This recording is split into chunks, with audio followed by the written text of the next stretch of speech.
Good evening, everyone. Welcome to our Bible Ponder for today. I'm continuing our series looking at the small verses or small bits of the Bible that have had kind of outsized impact on our theology and the way that we live as Christians.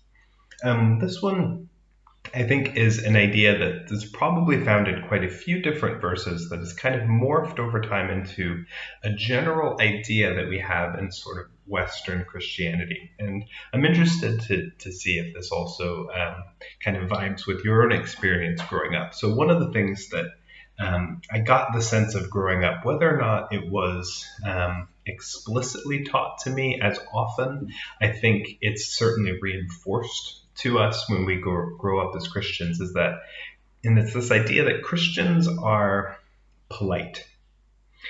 It's that Christians are generally just nice people, and that's like a hallmark of being a Christian person, is that you're nice and you're polite, and that somehow that is an indicator of who you are as a Christian.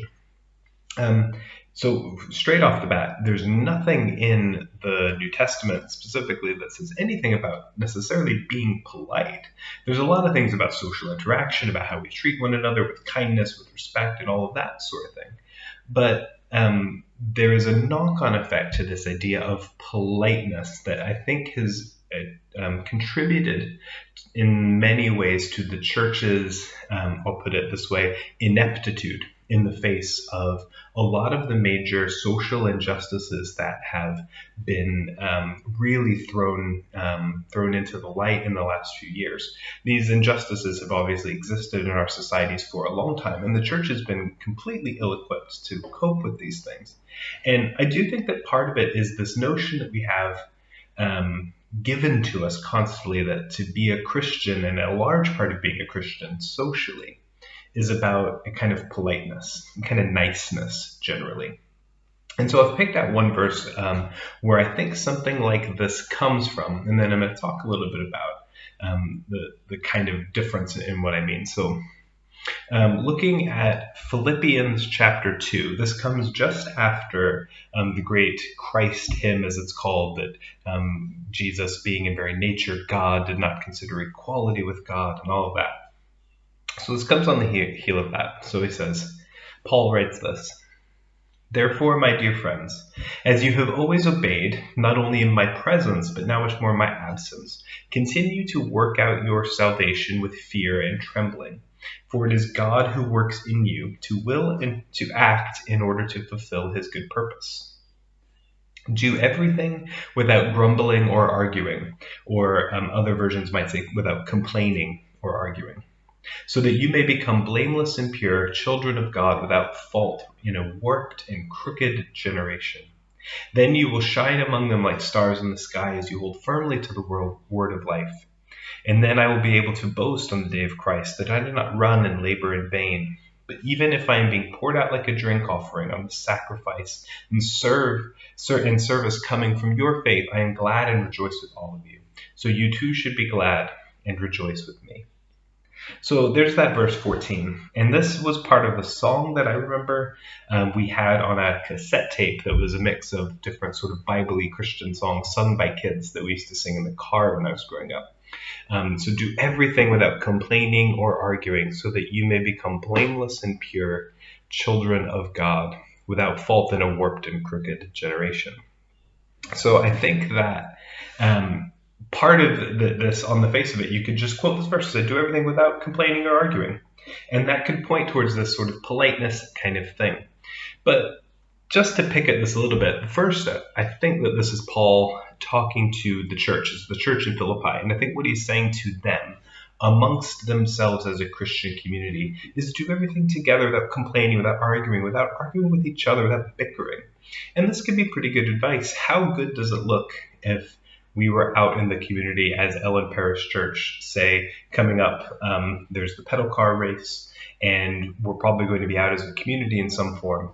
And what if everyone who saw us there as a community saw us just bickering and arguing with each other constantly? Would that be a good look? Obviously not.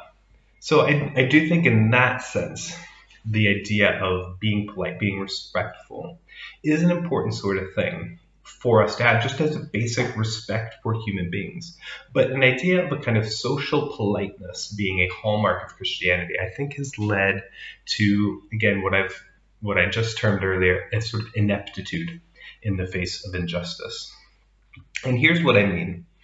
A lot of the roots of this sort of white Western Christian politeness actually comes from a deep-seated notion and desire to differentiate ourselves from other people who are Christians or even other people in society. And this is especially true in America, but is very much the same here in the UK, where if you look at other more expressive expressions of Christianity, other expressive traditions of Christianity that are predominantly Black or other people of color, the idea of a politeness is rooted in a very 20th century kind of American, like, look at how the Black people are so undignified, yet we are very polite.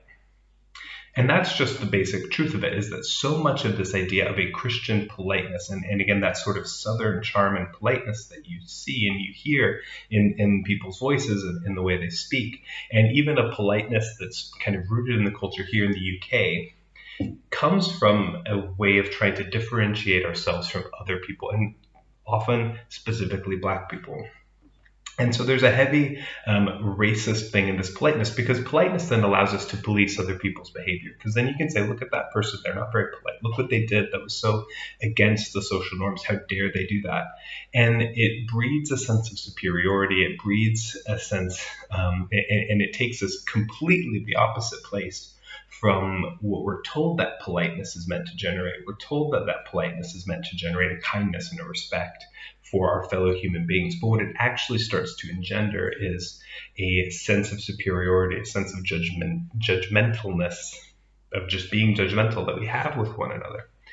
The other side of this is that ineptitude in the face of injustice, is that so often Christians have become so focused on being nice and being polite that when it actually comes to the rubber meeting the road, it's time to fight against injustice, it's time to do something, that we need to actually change something around about the culture around us.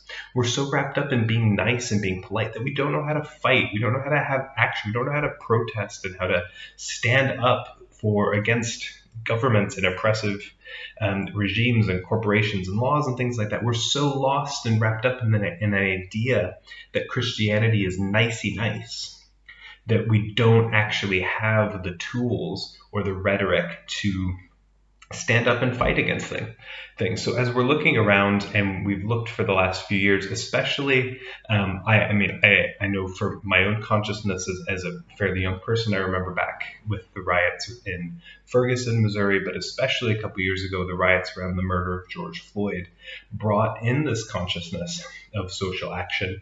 And then now we have cost of living crisis, massive income inequality, corporate greed, and combining that with climate change, we have a massive intersection of issues.